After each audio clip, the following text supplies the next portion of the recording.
Bonjour et bienvenue pour une nouvelle séance de lecture autour de l'album La princesse au petit pois. Donc c'est notre quatrième séance de lecture sur cet album.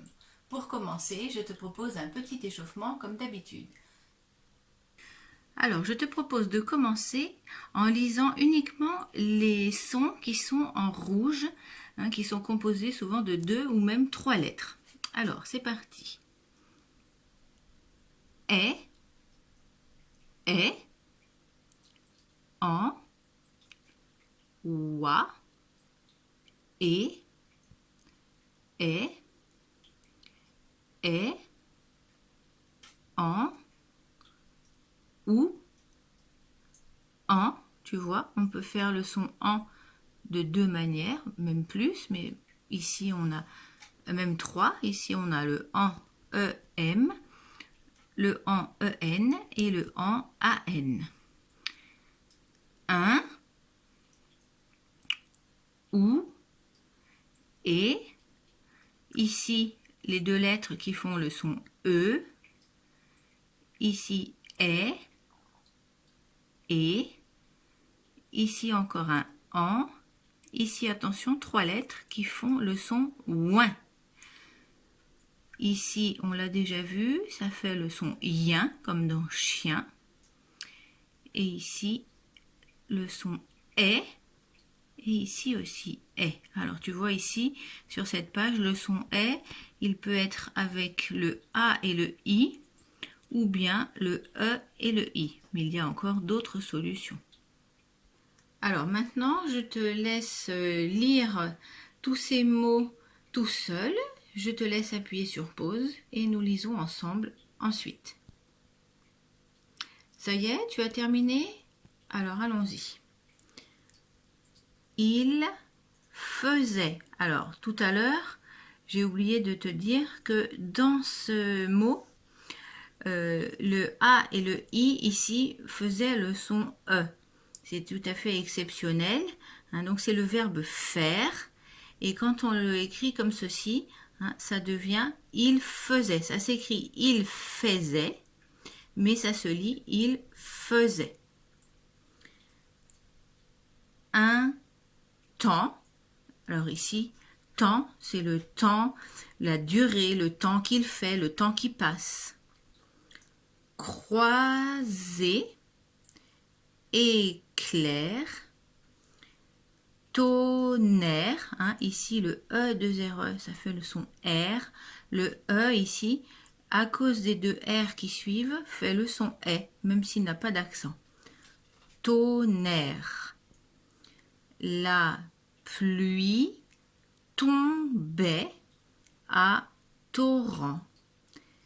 Épouvantable. Quelqu'un.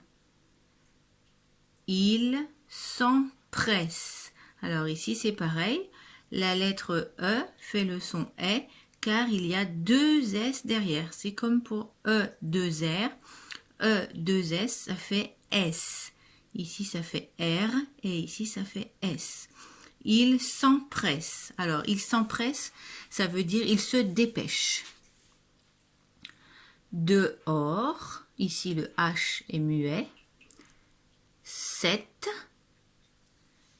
Dégouliner. Alors ici tu vois la lettre G fait le son G car elle est devant la lettre O. Dégouliner. Cheveux. Ses souliers. Néanmoins. Alors ici néanmoins ça veut dire mais ou par contre. Bientôt. Vieille et reine.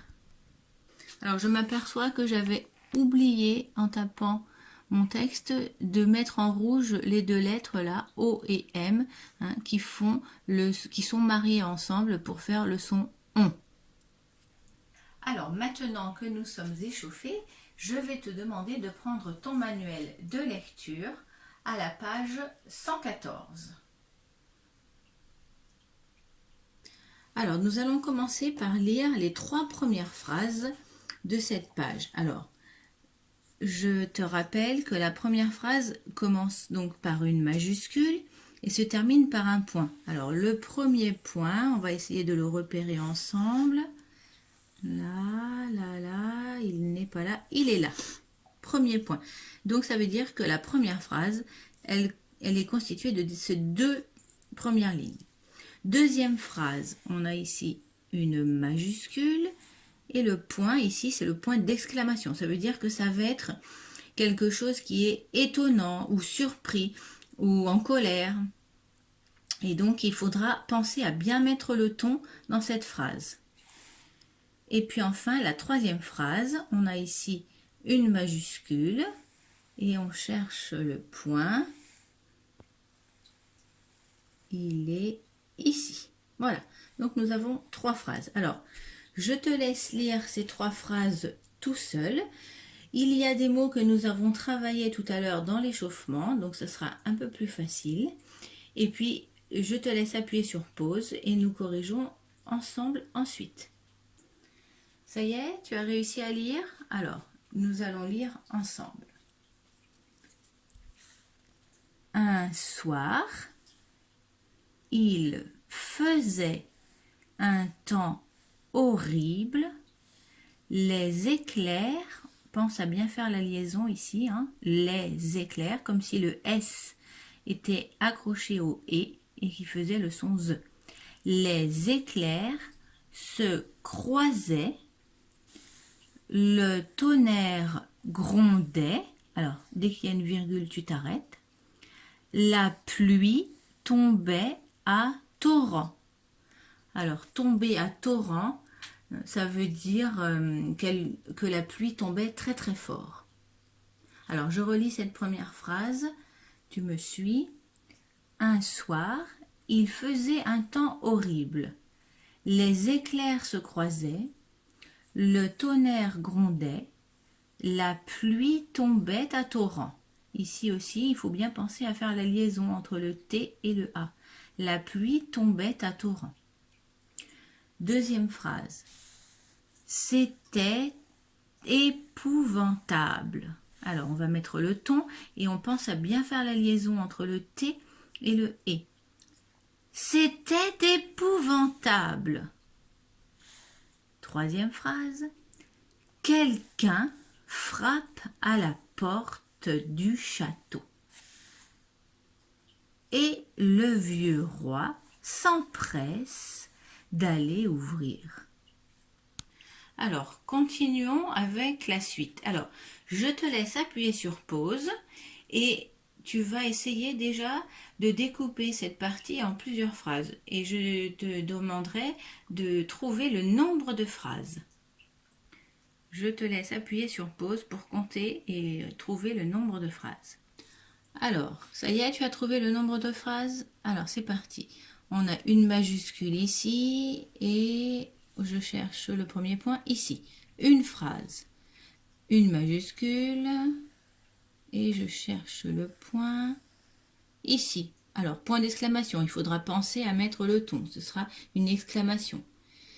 Deux phrases, majuscule et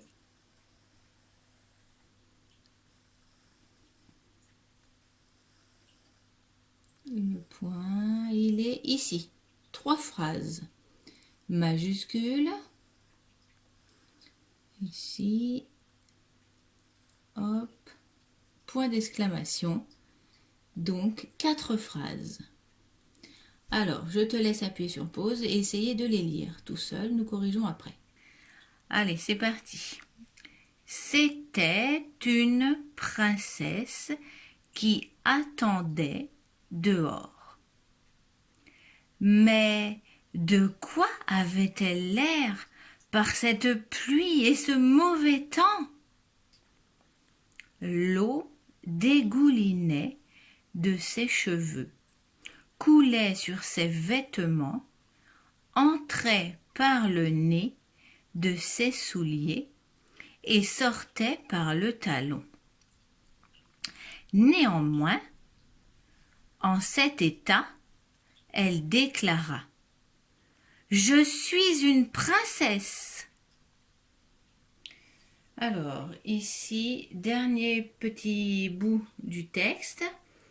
Je te laisse compter le nombre de phrases. Appuie sur pause.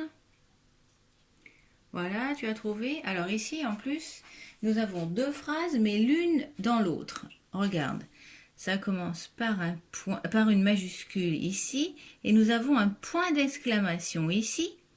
Mais ici, il n'y a pas de majuscule car c'est la suite de cette phrase qui est à l'intérieur de la première. Et par contre, nous avons un point. Nous avons une phrase à l'intérieur d'une phrase. Alors, je te laisse appuyer sur pause pour la lire et nous la corrigeons ensemble. Alors ici, il faut remarquer que tu as des guillemets, ça s'appelle. Ouvrez les guillemets et fermez les guillemets. C'est parce qu'il y a quelqu'un qui parle. Donc c'est pour ça qu'on a une phrase à l'intérieur d'une autre phrase. On a une phrase qui est prononcée par un personnage et la grande phrase, c'est l'auteur qui l'a dit et qui raconte l'histoire. Alors allons-y. C'est ce que nous saurons bientôt, pensa la vieille reine. Alors je répète cette phrase avec un peu plus le ton. On a un point d'exclamation. C'est ce que nous saurons bientôt, pensa la vieille reine. Voilà, c'est terminé pour cette séance de lecture. Alors je te laisse travailler ce texte tout seul maintenant pour bien le lire avec le ton et sans hésiter. À bientôt pour la prochaine séance de lecture.